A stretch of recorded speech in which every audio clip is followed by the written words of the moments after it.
মাসের 10 তারিখে না? আরে দাদা, আমি তোমার কাছে যাচ্ছিলাম। ভালো হলো, যাক দেখা হয়ে গেল। ও, তুই? হ্যাঁ বল, কি কি দরকার হয়েছে বল।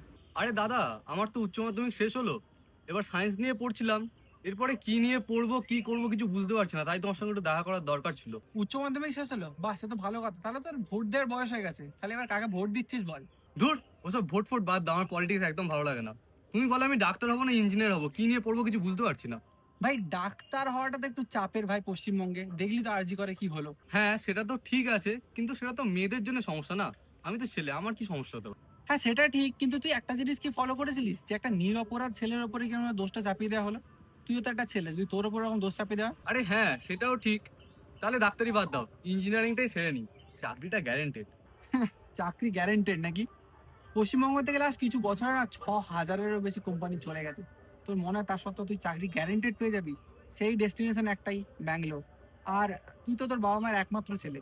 আমার তো মনে হয় না তোকে চাকরি বাকরি করতে ব্যাঙ্গালোর যেতে দেবে বলে। ধুর বাবা, তাহলে করবোটা কি বলবে? তোকে ওই জন্য প্রথমে আমি কি প্রশ্ন করলাম মনে আছে? ভোট। সবকিছু সলিউশন ওই এক জায়গায়। ভোটটা ঠিক জায়গায় দিয়ে দে, তারপর দেখবি তুই যাই করবি সেখানেই সাকসেসফুল হচ্ছিস।